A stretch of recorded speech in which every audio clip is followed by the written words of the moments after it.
we're just going to get started. There may be some people coming in a little late, and that's okay. We'll just let them in.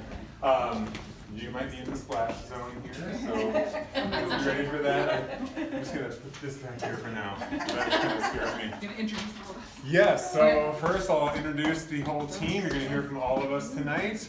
I'm Dr. David Pulowski. I'm Dr. Lauren. I'm Kristen. And I'm Leah.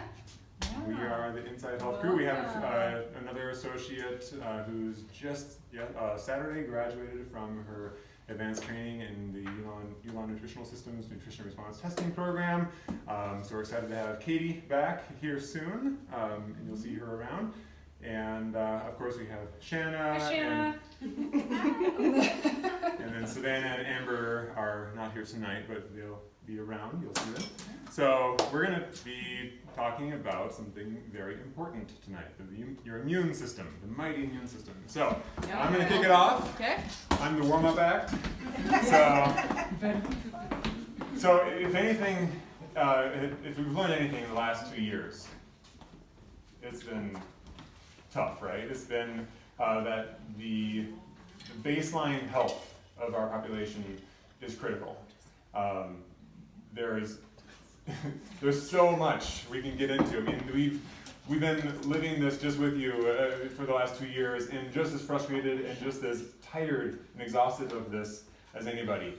And but every step along the way, regardless of the twists and the turns and the good information, bad information, whatever came out, what the baseline result was, what we saw was that your underlying health was one of the biggest factors that determined if you're going to do well or not. And that's a sad pill to swallow for a lot of people.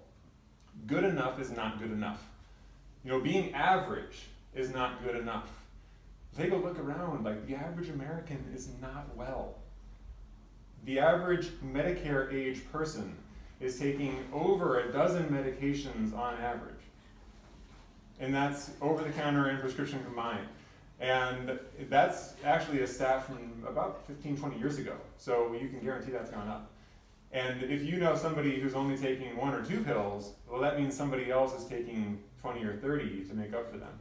The highest I've heard from a patient was in the 80s. Like active prescriptions that they're taking, 80 different prescriptions. That's insane. And the fact is, we don't have a way to gauge even what 2 or 3 different medications do in combination. They don't test polypharmacy. They don't look at that. They just look at one drug at a time, and they consider it safe and effective, and they get it on the market. But they don't look at all the combined factors. When you take, 5 or more, 10 or more, there's no telling what you're going to happen.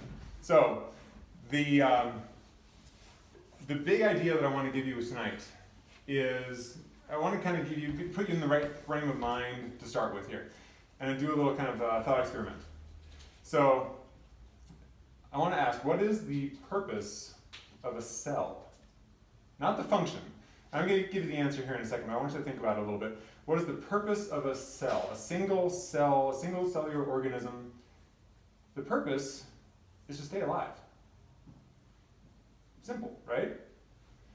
And if you have that little cell in the petri dish and you're studying it, and there's scientists that do this, and the best one I've come upon is Dr. James Lipton, Bruce Lipton, sorry. The Biology of Belief. It's a great book if you want to pick that up. And he talks about how a single cell in a petri dish, if you put some sort of like noxious stimuli in one end of it, and you put some food in the other end, well, give it time, and it's going to travel to that food. And it's going to go away from the noxious stimuli. It's going to go away from the threat. So that cell wants to stay alive. It knows it has a certain amount of intelligence, right? A certain amount of ability and awareness to be able to make those decisions and to move away from a threat and move towards something that's going to provide it that key to staying alive and continuing on. And then you get a couple cells together. You get a little colony of cells. Well, they start to actually work together in harmony, and they can produce some beneficial byproducts, and they can help to get rid of some non-beneficial byproducts, and then they kind of have a more defensive barrier to onslaughts and attacks, and And then if they actually become a cohesive unit and start to develop into like a multicellular organism, well, if it gets big enough, it actually starts to differentiate. Those little cells start to become different. And, this is kind of how we developed, right? And now we are 40 trillion cells big. Some of us 80 trillion cells, like me. But we have a lot of cells. That's a huge number. And when they all work in harmony, when they all work together, the goal is still the same. The purpose of these cells, the purpose of your body is still the same. To stay alive. Now, those individual cells, they have different functions. You have stomach cells, you have lung cells, you have heart cells, you have blood cells, bone cells, muscle cells. You have all these different things that help provide different functions for different actions. So you can go and hunt your food. You can go and excrete your waste. You can go and procreate. And you also have a more advanced defensive barrier, thing called an immune system. Now you can point to different systems in your body. You can point to your circulatory system, like your heart. You can point to your respiratory system. You can point to your reproductive system. Don't do that right now. But can you point to your immune system? Now, where is it? It's everywhere. Your immune system is a part of what keeps you healthy and alive, what helps you to repair, what helps you to defend attacks, what helps you to, just be at the ready for anything that comes upon you. And think about this.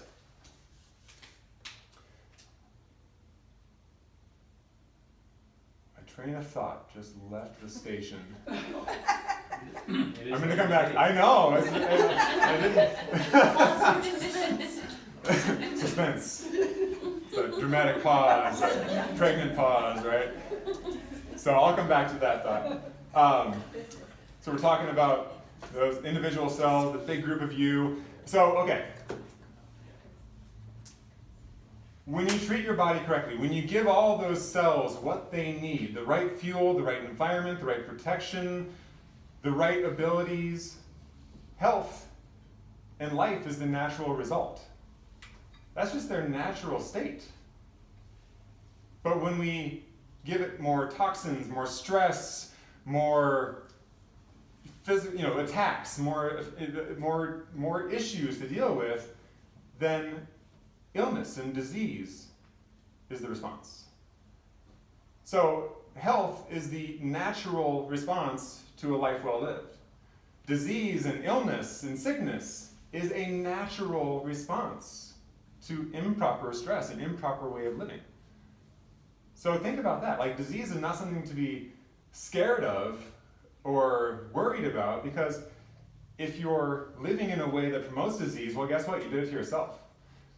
And that's the sad reality that a lot of us have had to learn the hard way these last 2 years, is that a lot of the issues that we are dealing with, a lot of things that put us into more of a high-risk category, are things that we did to ourselves for the last 20, 30, 40, 50 years. And so if we don't realize that, and we don't pay attention to those details, and we don't do something different, then we're just going to keep getting more of the same, right? And the government's not going to save you. Some magic potion or pill is not going to save you. Think about the most dreaded disease or illness that's out there right now. It starts with a C. Cancer, right? There's not a single case of cancer that's ever been caused by a lack of chemotherapy. Think about that. It's not an essential nutrient. It's not what your body needs. So what led you to that state of cancer in the first place is what you need to be aware of and focus on. Like, when you finally get to that stage, that chemotherapy may be your only option, but guess what? It's a horrible option. It wipes you out. It's designed to wipe you out. It's designed to basically turn off and wipe out any future growth. Your hair falls out, your skin looks horrible. Like, that's tough.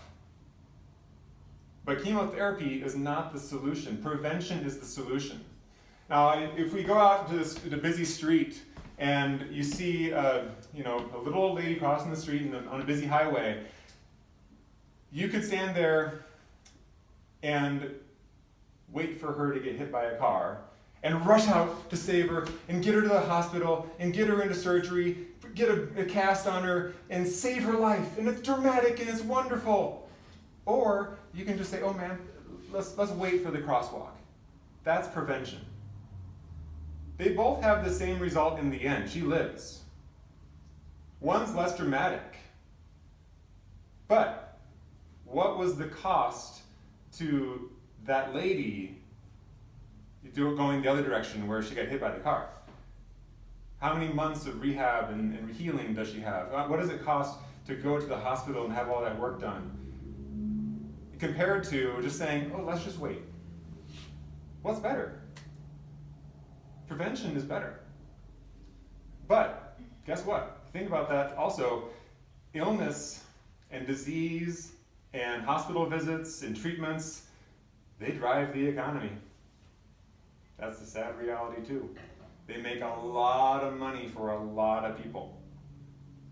So is there an incentive in our healthcare system for you to be healthy? No, sorry. Is there an incentive in our insurance system for you to be healthy? Not really. You know, the deck is stacked against us. And so we got to be really careful of what we're listening to and what we're doing with our health so we can actually get the best results for us in the future. So what you're going to learn tonight is a wide range of topics. These last few years, I mean, we've not only gotten stronger in what we do, but we've doubled down on everything.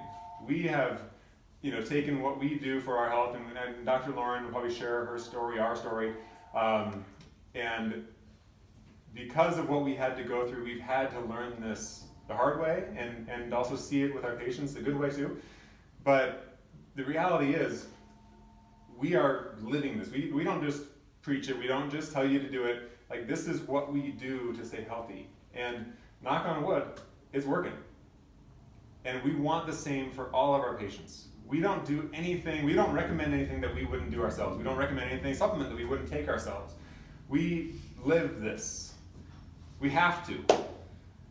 And we want the same for you all too. So you're going to learn an amazing amount of information tonight about that immune system that's controlling your healing and your repair. And that's a lot of it is going to be dealing with our nutrition practitioners, who are the next three you're going to listen to.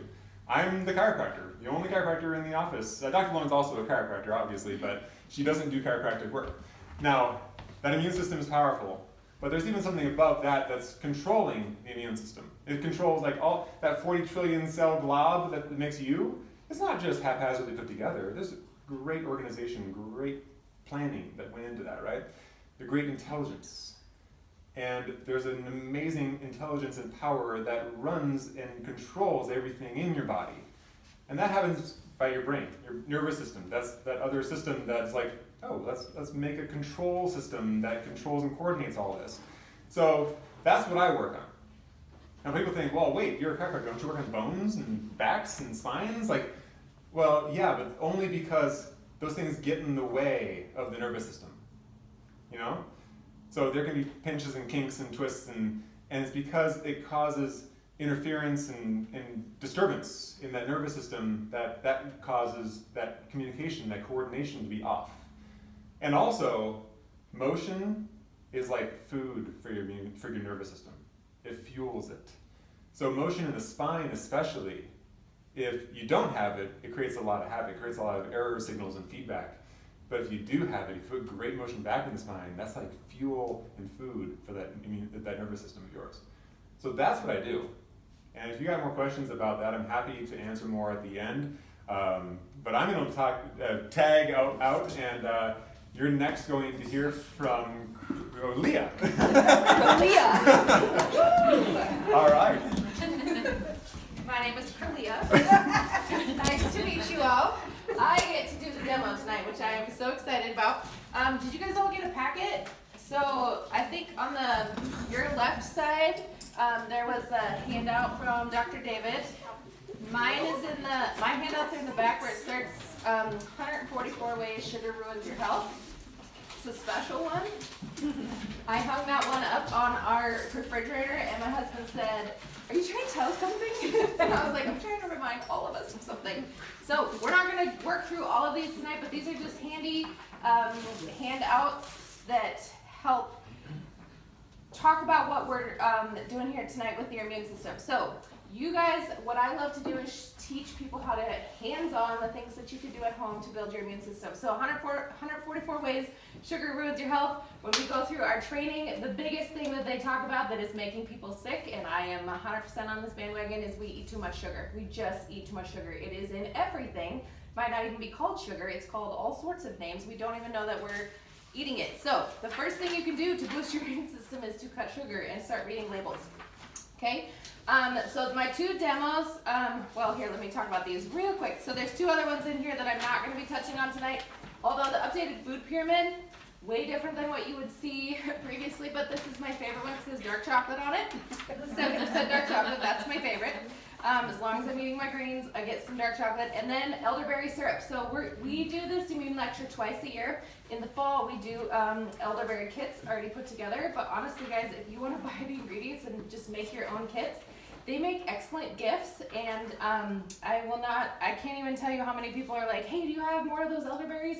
It's just a helpful thing to have on hand. I buy the 1 pound bag of elderberries and just keep them at my house. That gets me several batches. So tonight we are talking about fermented foods. Who here knows what fermented foods are? Gwen, what's a fermented food? I'm not sure. She had some at my house and said, "Those taste like salty carrots." And I was like, "You are right, those are salty carrots."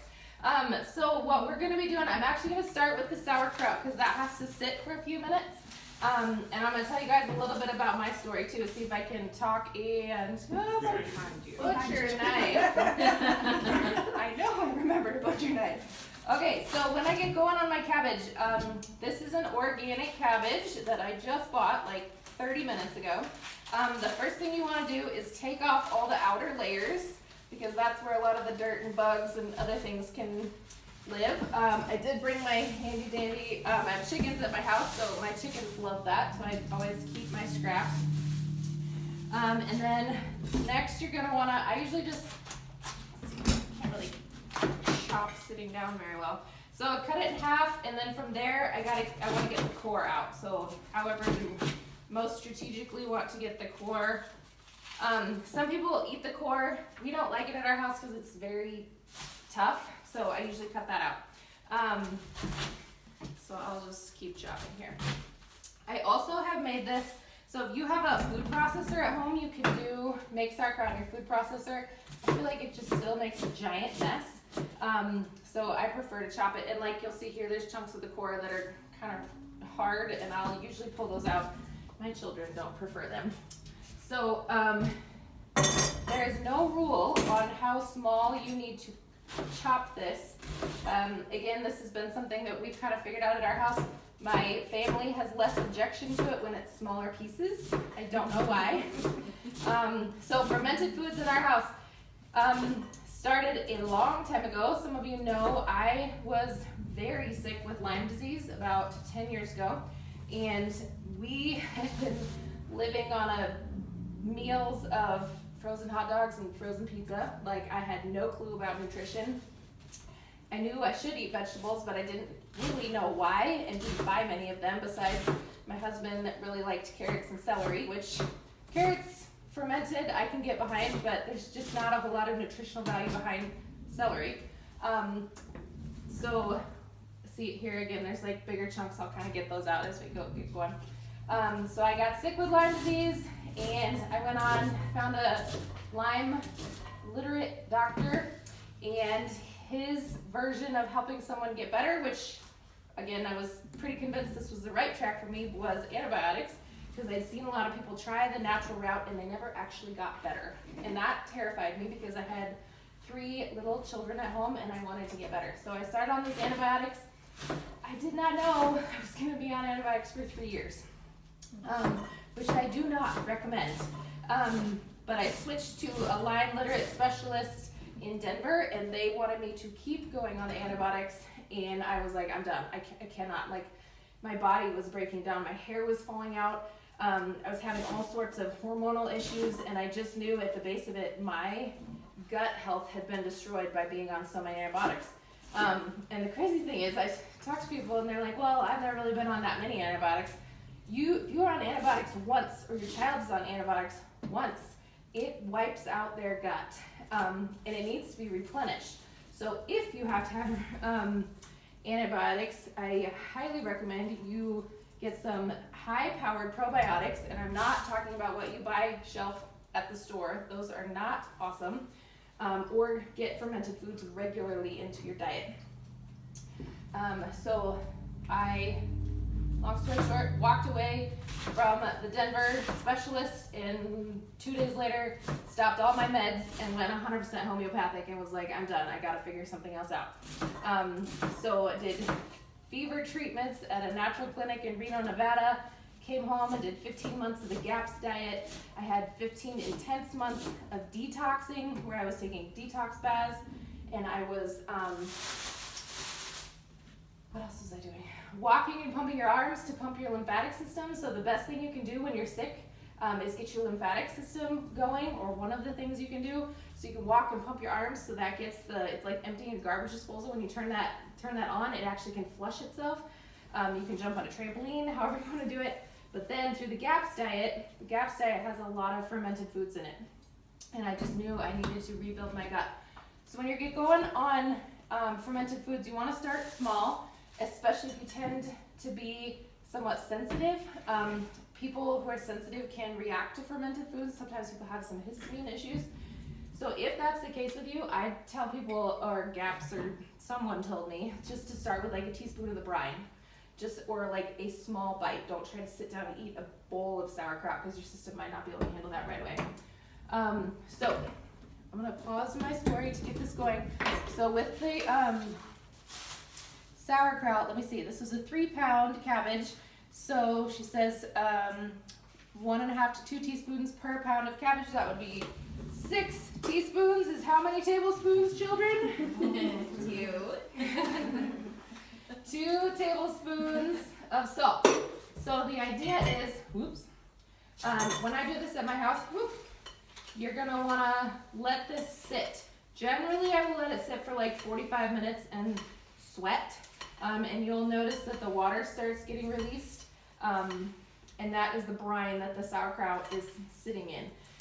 Now, I will be the first person to tell you guys, I've been fermenting probably 6+ years. I kind of wing it.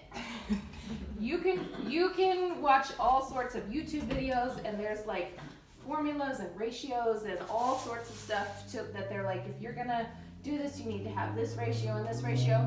I don't do that. If you want to do that, go for it. It's too much math. I can't handle that. So I ballpark it. If ever a ferment is growing things on it, white, green, colorful, I chuck it. If it ever smells funky, once you do your first ferment, you'll know what a ferment smells like. If it ever smells funky, I chuck it. I've chucked 2 ferments, I think, in 6 years. So for the most part, it has not been a problem. My biggest problem is we don't have air conditioning in our house, and if I try to ferment in August, it's just too hot, and I think they get moldy. Or I'll move my ferment to the basement, and that worked out well. The other thing I do at my house is I make, we get some raw milk, and I make homemade yogurt. So that's another ferment that we do at our house, and we make that, turn that into smoothies. So I'm gonna let this sit for a minute, and I'm gonna keep going on my carrots. I did some of this chopping ahead of time. So when I was rebuilding my gut, I just knew that I wanted to set my children up with strong immune systems. So Lyme disease can be passed from mother to child, and they don't know when I know when I got sick, symptomatic, but I don't actually know when I became infected. And honestly, from that moment when I went homeopathic and started rebuilding my gut, what I realized was Lyme disease is not the only thing I'm gonna have to fight in my life. What I need is a strong immune system so I can fight whatever, like the last 2 years. And knowing my children, I don't know if they have Lyme. We've never had them tested. I have just worked hard to build their immune systems. That is like my goal. I am passionate about it. I talk to people about it all the time. I love teaching people about how to be healthy. So the number 2 things you can do is cut sugar, eat real food, and throw some fermented foods. That's like easy stuff to do at home. And when I say easy, I don't mean like takes a lot of time or expensive. I do understand it's hard to incorporate. So my kids, when I'm like, hey everybody, we're eating this new food, salty carrots, they were less than thrilled. They were not excited about my new venture. But I knew I needed to turn the direction, the trajectory of where our family was headed. So we homeschool, so we're at home at lunch every day. So what I did is I literally, the first time, and I made like, you can do this like pint, quart. We go through half gallons at my house because I just don't like taking the time to make them if I'm gonna do it. So I started like this big, and then I chopped it into 5 pieces. And that's how we started. You eat your bite, and then you can eat your lunch. Mom too. Here we go. We just started doing that every day. And guess what? It became less of a battle, and they saw me doing it, which you've got to be the one to lead out. And so that is what I did, and incorporated that. And now my kids, like, I'll just set it out, like even ahead of lunch, and as they're walking by, they'll just pick them up and eat them and like chatting with me. They don't even realize they're really eating them. They probably do. If you're like, what are you eating? They would know, but it has not become a battle. So I think we're pretty good here. My carrots, when I ferment them, the goal is to get them in the jar so you can do this, okay? Because you want them to stay under the brine, which is the water. So this one, the fermented foods, this is a quart recipe, 1 to 3 tablespoons of sea salt, so I usually do 2. So I would do 2 to 3, like I said, it's not really an exact science in my house. Some people say you have to dissolve the salt in the water before you add it in. I don't do that. So this was my fermenting weight, my neighbor's rock. And I was like, can I have a rock? And I found one that could fit inside my jar. The important thing is you do need your ferments to stay under the brine. That is important. If not, they can mold. So I have 2 rocks in my house that fit. I used this for 6 years. So the point is, I know my carrots are gonna stay under. I would have my rock. Sometimes I will boil it ahead of time. Most of the time I pull it from I run it through the dishwasher every time and then throw it back in the drawer. So if this was how I was doing at home, I would fill this with filtered water all the way up to the top. And then you can do this 2 ways. So when I first started, I just had regular lids or regular canning lids, like you know how it would have a metal disc. You can put it on. You don't want to put it too tight because when it's fermenting, it's creating pressure. I have read and heard people say their jars explode. I've never had that happen, but I don't put it on super tight. It's snug, but not tight. Once I got going on this and realized like I'm gonna be doing this a while, I did get fermenting lids. So Amazon, there's all sorts of options. If you do just a regular lid, you're supposed to burp it every day, just to let that pressure out. I did have one patient who was saying as it was fermenting, they were eating it, like each day they'd take a bite, and theirs went moldy. So I was like, oh, I've never done that before. I always wait whatever time I'm gonna ferment. So most of the time with my carrots, I try to go 3 to 7 days. The longer you let it ferment, obviously the more health benefits it's gonna give you. So when people are getting started, I tell people, make 2 actually, so you can start eating one in 3 days, and then let the other one go 7 days, 10 days, 14 days. Some people let their ferments go for 6 months. Like, there's crazy fermenting people out there. So this just releases the air, and I don't have to burp it, which is lovely. One less thing, I already got babies in my house. I don't need to baby my carrots. But again, I waited until I was sure that I was gonna be fermenting. You can do this with a rock in a plastic lid. It does not have to be expensive. A giant bag of, 10-pound bag of carrots at Costco is $2.99. Like, you cannot beat this. I found these on Marketplace last fall. Someone was selling glass fermenting weights. So this is my new favorite thing. The rock is still there, but I use these now. And you would fill this with filtered water, put the fermenting lid on, and I always put it on a bowl or a plate or something small because sometimes it will kind of leak out, and I just don't want that mess on my counter.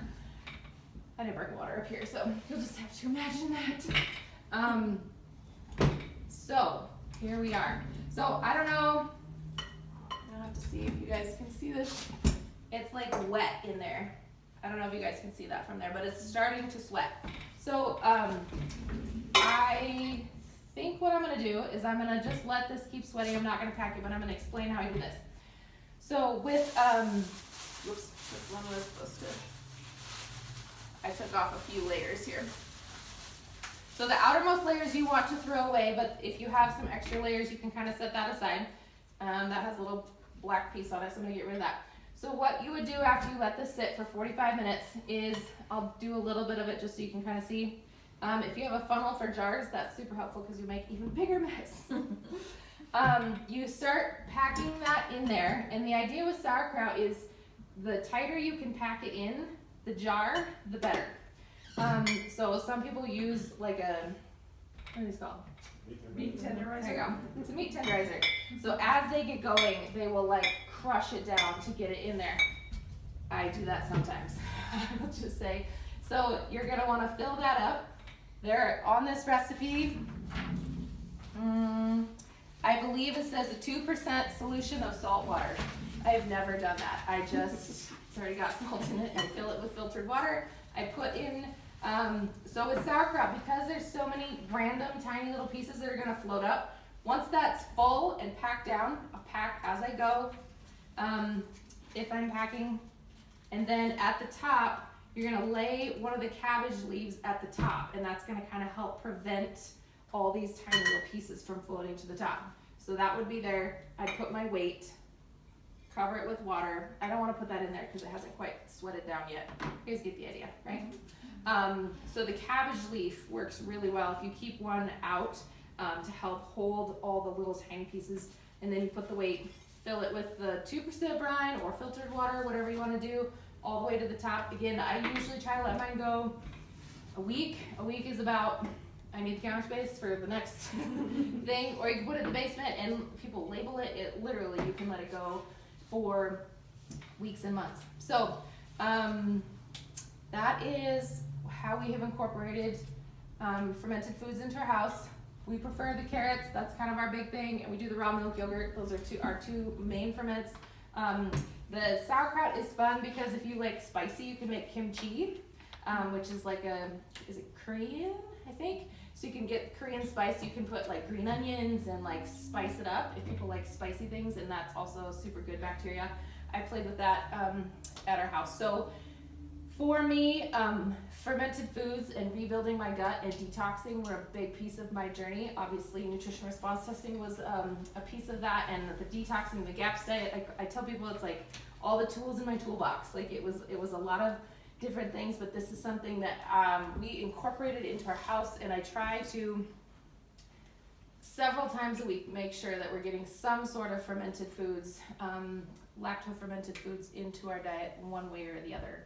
It's not foolproof, but that's my goal. That's what I'm aiming for, so that it's happening on a regular basis. So that's what I have for you guys today. And at the end, if you have questions, feel free to jot them down. But I think Kristen's gonna take over from here.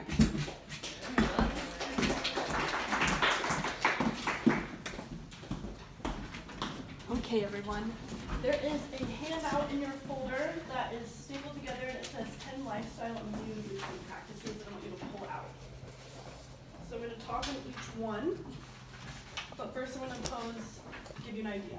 So I want you to think about one person.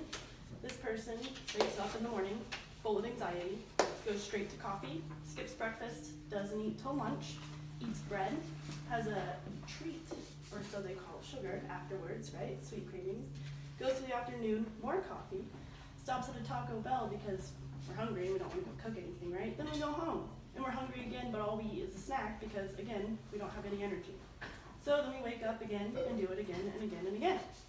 And then I want you to think of this person who wakes up in the morning, starts their day off with water, starts their day off with a hot cup of tea maybe, does some yoga or meditation, has a full hearty breakfast, whether that's eggs and bacon or a smoothie, and then they go to work, and then they have a nice lunch, they get off work, and they make a meal, and they don't wake up in the morning with anxiety. Which one would you rather feel? Right? So that all comes down to lifestyle choices, and if you're not willing to change your lifestyle, you're not willing to change your gut, and your immune system isn't going to change either. So we have to eat to fuel our body, so that's number one. Okay, so we need to choose foods that are going to feed us, not steal our energy. Sugar and dairy and grains are three major things that steal our energy because it takes more work to digest them than they give us. Okay? They also add a lot of inflammation into the body. So, we have to stay conscious of the food choices we're making, especially in the morning, but throughout the day, because everything we eat today affects us from 5 minutes to 40 hours after we put it inside of our mouth. Okay? So number 2 is what's in our food. We want to eat anything organic as possible because glyphosate and chemicals are just sprayed all over the soil, right? So if we're going to eat that, our body has to get rid of it. And if the body can't do that, that's when we get sick. Okay? So I listed a couple of vitamins there, and I'm going to list off a couple of foods that you can eat to get in your vitamins, okay? So for vitamin C, dark leafy greens, red peppers, yellow bell peppers, broccoli, berries, citrus, and cooked tomatoes. Okay? Vitamin D, you can have salmon, wild-caught salmon, butter, grass-fed butter, and eggs, cage-free. Okay? So we have vitamin A. So those are going to be your carrots, right? You can also do kale, some sweet potatoes, winter squash, and mangoes. And then the last one is zinc. So in there we can have beef, lamb, eggs, hemp seeds, raw cashews. Okay? So then there's many other things you can have, but those are just top of the list that are going to give you the energy you want right away. Okay? So then we have to think about, well, if we're eating something with sugar in it, what's that going to do to the body? Okay? So the second you put sugar into your mouth, your body will become inflamed. Okay? So if I put 3 granules into your hand, your arm would go weak. If I put a whole pound, your arm would go weak. There's no difference. Sugar is sugar is sugar. It's going to have the same effect no matter how much you have. Okay? So sugar is linked to diabetes, heart palpitations, complications, liver and kidney disease, poor oral hygiene, obesity, and other systemic diseases. It can also suppress your immune system for up to 6 hours after you eat it. So if you're out and about at a party having sugar, for those next 6 hours, you have the ability to get sick. Okay? So then on the back of this page, there's a bunch of resources on the back, and I listed a website that actually teaches you 61 different hidden names of sugars. And so they're everywhere. Corn sugar is maltodextrin, okay? You gotta look real hard and make sure that what you're eating is what you want to go in your body. So number 3, just like Leah showed us, we wanna make things that we have food, or things that we have ready to grab, so we're not heading to Walmart or Taco Bell or Chick-fil-A to satisfy us, because in the end, it's not gonna satisfy us, it's only gonna make things worse. Other things you can do is make bone broth. Leah taught me that as well, surprise, surprise. And then you can put it in ice cube trays, and then you have little servings ready to go at any time. You just pop them on the stove, heat them up, and you're ready to have. Another great thing are chia seed overnight cups. Those are great. Add some fruit, add some awesome, good raw milk or dairy-free milk if you're trying to stay away from dairy. And then when you start prepping these foods ahead of time, you fight your cravings because they're ready. So number 4 is sleep like it's your job. We want to aim for 6 to 8 hours of sleep. And the more time you spend in the sun in the beginning of the day, the easier it's going to be to fall asleep. If we start our day looking straight at our phone, we're already activating the parts of the brain we don't want to. And then if we're doing that before sleep, we're telling our body, hey, we're not ready to go to sleep, we just activated our brain, let's stay up. So if we're on our phone 30 minutes before we go to bed, it's going to be a little difficult. It's also going to disrupt your REM sleep. So then, the best way to kind of get away from your Wi-Fi and PEMF, all those things you've been hearing about lately, is to shut off your router at night. And shut it off and unplug it from the wall. Nobody needs Wi-Fi at night, right? Alexa can wait till 8 a.m. Okay? So number 5 is to get movement in daily. All right? So just like Leah said, when she was doing that walk and pumping her lymph system, that's amazing. An hour walk a day can be super beneficial. And if you start with 5 minutes, that's better than 0 minutes. Okay? So start slow, do what you can do. And then yoga, another one. Our other practitioner here, Katie, is a yoga instructor, and she asked me to demonstrate eagle pose. However, it's a little advanced, and I'd love to do it, just not at this moment. So write down eagle pose and check that out. It squeezes all your lymph parts.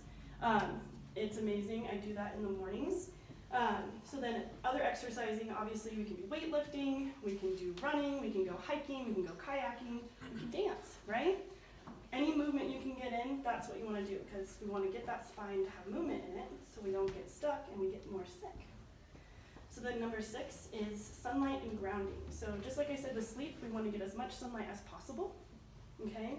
So getting more in the morning is always best. It can help your circadian rhythm. And then grounding practices are amazing. So when I used to have really bad anxiety, the best thing I could do was lay on the ground, and I just felt better, right? I would breathe and be grounded with Earth's energy. And then now what I find is if I go into a forest or in a mountain, I'm calm.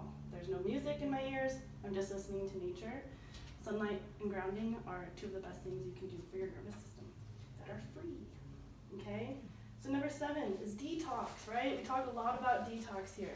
I'm sure you've heard of our standard process 21-day purification cleanse and our ionic cleanse split bath therapy. That's amazing. We also have a biomat now that you can lay on. It's going to heat your internal body temperature and help you detox from the inside out. And then we want to be very conscious of how much alcohol we're consuming, because most alcohols are made from sugar, right? So if you already put sugar in our body, you're asking for inflammation, and again, we're suppressing that immune system. Okay? So then number 8 is our emotional health and mood. This is important. The people you spend your time with are either going to take your energy or add to your energy. And if they're taking from your energy, those are people you kind of want to take a break from, or maybe just spend less time with. That can be hard. The other things we can do is limit our time on social media. Nobody needs to be on Instagram 2 hours a day, right? We can also maybe shut off the news, because we know not all news is going to be beneficial for our nervous system. It's going to raise your anxiety. It's going to be opposing views. And it's just going to make you more anxious throughout your day. And that also can suppress your immune system. Okay? So the best way we can get our mood up is to talk to people, to touch. A hug can raise your serotonin levels in 20 seconds. Don't be afraid of people. Don't be afraid of touching people. We are meant to be with people. We are people, okay? So number 9 is load up in your supplements. And Dr. Lauren's going to go into this a little more in depth, but the main things I want to say is get prepared now. Have your apothecary full, so when someone gets sick, you're not running to go get cough drops, which have a bunch of red dye in them. We're not running to go get fizzy sticks from Sprouts that we think have good vitamin C in them, but they don't, right? We don't want to have to run to go get something. We just want to have it ready, because that can also decrease any anxiety around the issue, okay? We are building immune systems. There's no boosting an immune system. You just boost it up, right? You have to build that. You build that every day. 80% of your immune system sits right here.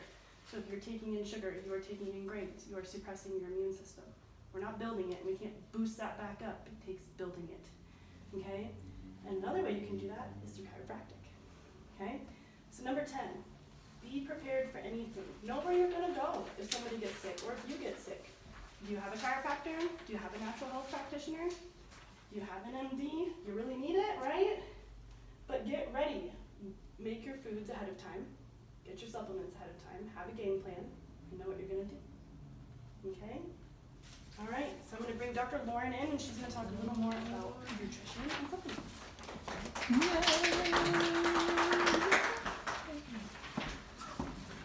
Okay, you guys, so pretend you were born into a household that knew all those things. From your first day, your household, they knew all that, they practiced all that. You are now in your whatever age group you are, and you're feeling awesome, right? How many of us have that? Yeah, that one does. That's our daughter. So, yeah, you know, and so, anyway, everything that you just heard Leah and Kristen and Dr. David talk about, that's what we, regardless of where you are, I don't care where you're at, start now. Start now on health and wellness, lifestyle type things. Take a little bite at a time, quite literally and figuratively, just like Leah said. You're going to start doing ferments, hey, a little nibble, that you just start there. You don't have to eat a whole jar of carrots all in one sitting. And so if we can each take a little nibble out of the information that we've been presented here tonight, that's a step in the right direction. One little step, that's all we all can do.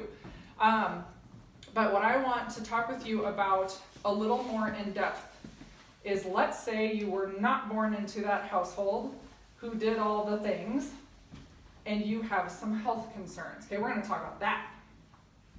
What happens if life happened and perhaps misinformation was followed by our parents, They did the best that they knew for us, and unfortunately some of those things led us down some of the paths of disease and illness, okay? I'm gonna be that person tonight. So, and let me tell you a little bit about our story. My story was similar to Leah's. It was less about Lyme's disease and more about parasites. I was so horrifically sick and no one could figure me out for years. Honestly, I was probably her age or younger. Gwen is about to turn 11. I was younger than her when I can remember being sick for the first time. And I'm not talking like a cold and flu, I'm talking like an ill child, right? And again, my parents, they did the best they could. They took us to our loving MD. We loved him. I loved him. I saw him all the time. Like I lived in his office. I love you, dude, you know. But the reason I'm there is why? Because I'm sick. And the standard of care was antibiotics and steroids and all the things, right? Mono, tonsillectomy, all the things. And like Leah was talking about, the more medications you have, the more antibiotics you have. I mean, they take a hit. 3 years of antibiotics, I cannot even imagine. I had a ton, but I did not have that many. And what does it do? It wipes out one more layer of our immune system. Honestly, that's exactly what an antibiotic does. And we're not anti-antibiotics. You need antibiotics, there's a time and a place. They're life-saving in those instances, right? But then if that is the standard of care and that's all that is offered and all that is recommended and we just don't get better, maybe that's not working, you know? So being in that realm I was with young kids at the time and I was real sick. Like I'm talking real sick. Like, I mean, I'm pretty, I don't really sugarcoat this. I was suicidal sick because no one was figuring me out. It was just one medical, you know, I guess the last medical offering was exploratory surgery. Like, yeah, just open me up. Let's just take a, you know, I mean, like really bogus recommendations at that point. And so I was the person who did not have a lifetime of guidance of awesome health recommendations, and I was now in my 20s real sick. What happens to that poor person? We are here to tell you, you can spend 5 or 10 years like I did throwing darts at the board, boop, maybe that'll work, and boop, maybe that'll work, and it doesn't work, and it costs money, and it costs time, and you get older, and you get sicker, and you get fatter. That was my life.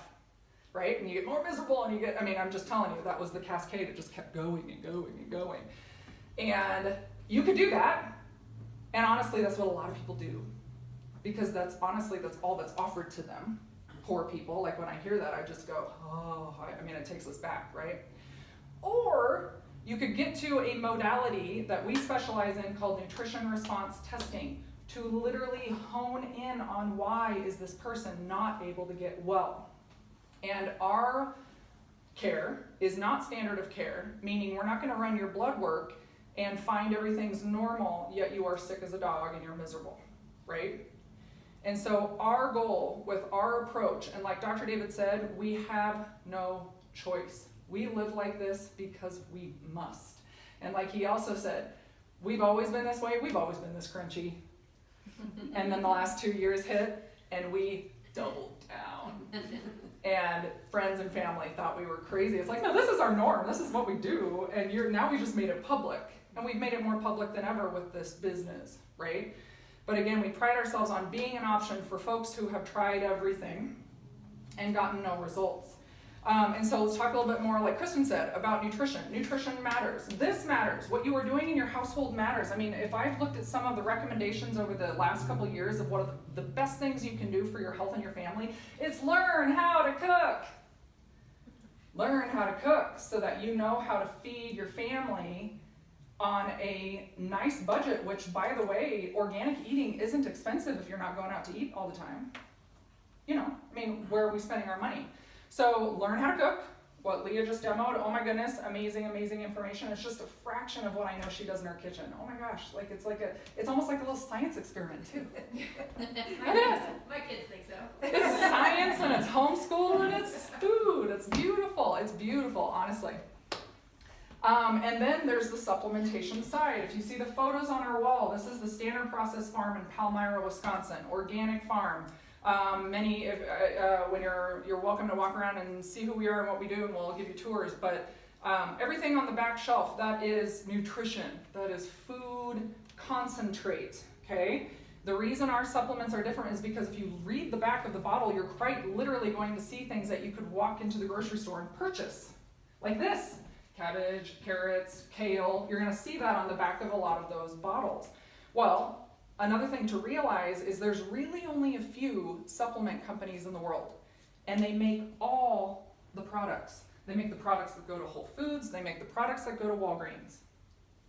So they slap another different label on it, charge double, and now this one goes to Whole Foods. You get what I'm going here? So again, it is counterfeit nutrition. The body does not know what to do with that. If you look in your green packet, on the right side where you were looking at what Kristen was talking over with you, my information is in the back. Please take that home. It's more information about synthetic nutrition, okay? That's kind of a, it's like synthetic, what the heck does that mean? It means made in a chem lab to look like, for example, vitamin C. What is the chemical form of vitamin C? Ascorbic acid. And if you look at something from Walgreens, just for an example, it'll say tons of ascorbic acid. Wow, I'm getting tons of vitamin C in this bottle, right? And then someone will come and buy a bottle of our vitamin C, which is called Cataplex C, and they'll go, you guys don't have as much vitamin C in your bottle. And I agree, you are right. We're not gonna blast you with chemical version. We're gonna give you whole food version that your body can utilize and absorb, and we don't have to give you neon orange pee, right? I mean, when you take too much synthetic vitamin C, you just pee it all out. It's expensive urine, right? You can't outrun your fork. There's not shortcuts here, okay? So outrun your fork figuratively, as in exercise in order to counteract all the sugar that we eat, which, let's face it, we've all tried that in our lives, right? I did that all through college. You also can't outrun, I'm gonna take synthetic versions of nutrition and try and make it, be what my body is actually looking for in natural, normal, organic food. And so again, with nutrition response testing, we have test kits that give us the ability to hone in on the person's toxicity. For me, it was rampant parasites. Do you know how many people have parasites? Most of us. It's not a matter of if we find parasites, it's when we find parasites, for most of us, of all ages, by the way. And so again, like Lyme, again, like cancer, again, like anything that we can't claim to handle and cure anything. Nope, we don't cure a thing. That is in our, we're not allowed to diagnose, treat, or cure anything. However, if we have the ability to help the body detox and take in appropriate nutrition, and the person goes back to get follow-up on their diagnosis and it happens to be gone, you can call that whatever you want to call that. Doesn't matter to me, but they had what they had and now they don't have it anymore because of natural means. That's what we love. And our goal is to get to people of all ages, and especially the kids, because if we can get to the kids, they are not going to grow into adults like I was miserable and in mental and physical ways, like a lot, I shouldn't say most, but a lot of people are suffering because they don't know there are other options. So yeah, do please read over more information about nutrition, synthetic nutrition, why it matters, why what we use is different. Here tonight, I encourage you to take something from each presenter's presentation. And from my presentation, if you are not currently a nutrition response testing patient, we are excited to show you what it even looks like. So in a few minutes, Leah and Kristen are going to do a mini scan where you can even see what in the world is this and how does nutrition response testing even look. For us, we were ready to dance naked in the rain. We would have done anything. We drove 5 hours round trip once a week when someone finally told us, hey, there's this other option. It's called nutrition response testing. We didn't know what the heck it was, but Owen was, 4 months old, and we loaded him in a car seat, and we drove 5 hours round trip to find this guy because, people around us could tell that we were not okay. We were going broke. We were spending all our time, money, and energy trying to fix me, and like I said, nothing was working. And so again, it is our joyful obligation, quite literally, these 4 walls are our joyful obligation to be a beacon of hope for people in the health department. So here tonight, we also are excited for anyone who's not a nutrition response testing or chiropractic patient. Our examinations are $300 value, but tonight it's a complimentary examination if you or a loved one are interested in getting scheduled, goes outside this room. You have a neighbor, you have a sister, you have a daughter, you are able to get them scheduled for that complimentary exam. And again, that way we have the ability to see what we can do. What in the world do we find that maybe is getting missed by the other practitioners, right? We also have a drawing here tonight. Where'd it go? Oh, Shanna's got it. Yay. Okay, so Shanna has everyone's name here in this bag. Oh, Owen, are you gonna do this? Yep. And so dig in there, here we go. Dig in there. You guys, we have a bottle of our new liquid collagen. Collagen is being broken down in our bodies from all the toxins and the radiation. And so this is a $70 value of bottle, so pull it out. Who won the bottle?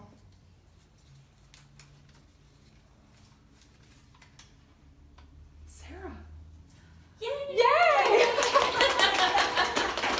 Yay, yay, yay! That's so exciting. Awesome, so Thanks, Sarah. exciting. So exciting, yes.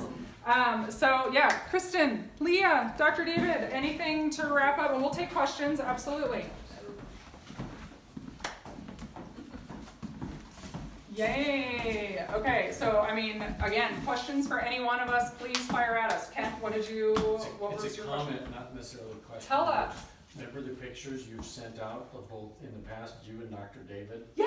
You're after Owen or Gwen, whichever one. Yeah. You should have big posters of that. Just kind of- No! Yeah, Shanna, would you mind passing those around? But there's too much difference now. People are like, who's that person? That's Yeah, not you. But that's- they don't even think we're Yeah. the same. It doesn't look like this. So yeah, in these photos, we were in our early 20s. I turned 40 this year. He's over the age of 40. We quite literally can reverse age when you are not feeding inflammation. I mean, does that make some sense to everybody? If you quite literally are feeding inflammation every day with how you start your day, middle of your day, finish your day, and you also at the same time, you're not eating appropriately, so therefore your body's like, where is the nutrition? I don't even care if there's nutrition, I just need sustenance is what the body starts kind of panicking for. And so, haha, thanks for the suggestion, Ken. Just really I know. big, like It's just that size, enormous, it'd be you're right, perfect. one right there and one right there, yeah. Is that after Gwen or Owen? This was after Owen. Oh, yeah. Yeah. Any other questions for any one of us? Chiropractic, nutrition response testing, ferments, lifestyle? Have you tried beets with like a beet kvass? Do kids eat those? I cannot handle beets personally in my life. I hate them as kids, but I like them now. And I've actually done a beet kvass sort of thing Yes, like that. that is And gotta- actually, it's pretty good. It's like, I kind of like it. I haven't done it in years, which is kind of the reason for Yes. kind of a refresher. So- Cool, Kent, you're gonna, go just reignite Yeah. the passion to try some new ones. Beet kvass is another great ferment for people. It's got a very unique flavor. Our family just couldn't get on board with that, so. I love pickled beets. Those are great. Yeah, and it's like, I've done it a couple of times with the beets when I've grown them and stuff like that. And it's like, I hated beets growing up, Yeah. but I actually like them now as long as they're actually decent beets to begin with Mhm. and cooked right. Yep. Yeah, and I'll let you guys, you can come on up here and look at this. This is starting to sweat. We've got like a pile of water or a brine down here now that after it goes for 30, 40 minutes. So that's what you're going for, is for it to start releasing that. And then at that point, that's when I bottle it and pack it and get it all in. And then I just Drain it? Nope. You want the brine to go in with it. Here's a little side note, my mother-in-law, she's had digestive issues all her life, headaches all her life, on a nutrition response testing program. It's not that they are never showing up, but they're very rare. But when they do hit, if she has a terrible stomach upset and a digestive headache, she'll take, like you said, a tablespoon of the brine in a little swig of broth, and that settles everything. I mean, the micro, the just probiotic and enzymes, and it's incredible. It's instant, honestly, for her. Yeah. What's your thoughts of kettle and fire blood broth? I have thoughts about kettle and fire broth. I was gonna, why are you looking at me? I didn't know. I say if you need a baby step to get going, get some of it. But in general, we should be buying meat that has bones in it. If you go to the store, there is not a bone in the entire store. So find yourself a farmer and get your meat with the bones and save the bones, or find someone, even people who are like, oh, I buy a half cow, and I'm always like, wait, what did you do with the bones? They're like, I don't know, I didn't tell them. So I'm like, save me the bones. So then I get the bones. I have people, hunter friends. I am hitting up people for bones all the time. I have 2 freezers actually, and 2.5. And we have so many bones, and we have so much beef and pork fat, because you can render that down and make your own fat. Your body also needs a lot of fat to function, but that's another topic. So if someone's getting started, sure, start with that. If you need getting the flavor in your diet and doing that, but honestly, if you want the benefits of bone broth, you should be making it at home. And some of it, it's just kind of, it's a simple, easy from a lunch standpoint. Yes. And it's just like, and Roz doesn't eat hardly anything, so she's kind of, that's one thing she'll eat. Yep. I mean, I do it from bones, it's like I get from Corner Post Meats down in Springs, so. Yep. And it's just like, but I don't do it that often, it's like, cause I just keep. The whole, sorry, go ahead. If you make a large crock pot of it and then you freeze it in the smaller batches, that makes it easier. Like you do the ice cube trays, you could freeze broth in jars if you have the space, but you always want to freeze it below where that starts to curve, because you will crack your jars. But that, from a convenience point, the way you freeze it can make it more lifestyle friendly at the end too. Just make a big batch of it, and then different veggies and different seasonings can help flavor that. You just kind of gotta play with it a little bit. You were saying, Kent, about, this person doesn't eat a lot, maybe picky eater. To be honest, the typical American lifestyle and diet has made us picky eaters, because now we're sugaraholics. Our taste buds think they need sugar. If it's not sugared up enough, then I don't like it. And then we get an interesting flavor like a ferment. We're like, I hate that, right? Well, we just hate it because it's so opposite from McDonald's sugary stuff, And so it's absolutely a training of taste buds. Dr. David's dad has been a win of a man who's the sugar-aholic. And Gwen, you made Grandpa a new tea that he actually enjoyed, and he didn't enjoy it at first. He didn't? Well, just because he had to have months of getting away from the straight up, not only sugar, not just sugar, high fructose corn syrup, I mean, there's sugar, then there's high fructose corn syrup, then there's aspartame, like that's not even real, So sugar addiction is bad. Those addictions are worse, And so someone's taste buds, they just don't like anything that's not sugar to that point. And so it takes time, resetting the gut. Repetition is key. So Repetition, your taste buds yeah. will come along if you start cutting out sugar. So if you're like, we've tried this for a week and it's not working, just keep going. Yeah. Well, like most cells in your body, and then like the vast majority of them get replaced on a regular basis. Your taste buds get replaced every 7 days. So pretty quick turnover. But it takes about 3 or 4 cycles to get them retrained and kind of reprogrammed with your brain, so that you can taste new foods and appreciate them better, and also get away from all those excessively sweet foods that we're programmed to appreciate because of fast food and convenience foods. So that's that's kind of the gold standard. Like you always hear about these like 21-day programs or 40-day fasts, or all these different things. But that's why, because you want that time to give your body the ability to change and adapt to the new, better foods. But wait until after Easter, right? Yeah. Well, what holiday doesn't involve sugar and alcohol? Right. Like, Memorial Day. no, No. barbecues. Like I we are mean- programmed to always be around sugar and alcohol. It's just we got to get away from that. Okay, Or so I you- packed my sauerkraut. This is a 3-pound cabbage, so honestly I probably would have put this in a quart jar at my house, because you want it to be tighter, or do 2 of them. So then this is what I was saying about laying the leaf on top. You can do 2 or 3, so if you peel off the most outer layers and then you keep 2 or 3 off to the side, and then I would put my weight and I would fill that, and then do my fermented lid or whatever. But again, if you do a normal lid, you just want to burp it once a day and let that sit for a week. This one's going to Kristen's house. I was like, I don't need any more sauerkraut in my house. Score. So anyone who is not a nutrition response testing patient, if you would like to have a screening with Leah or Kristen, raise your hand. Okay. I mean, it's honestly, it's 5 to 10 minutes. You should have led with that. I was going to say, yeah, no, well, I mean, it does not hurt. It will not hurt, yeah, it's only 5 to 10 minutes, yeah. So, Shanna, if you want to give these two ladies a clipboard and pen, please, and it's simple health questions. And when you have those filled out, just raise your hand and Kristen or Leah will grab you and take you back so that you can see what nutrition response testing looks and feels like. But we're just so excited you guys came. Again, if you know anyone who needs this information, we are going to post this on social media, if not tonight, tomorrow. And also, if you know anyone who needs this information and or needs to take us up on one of those complimentary exams, you have until noon tomorrow.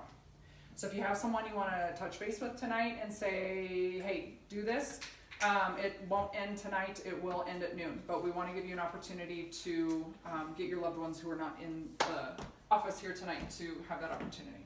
So Thanks you for guys coming. for coming. Yeah, thank you. Next week or your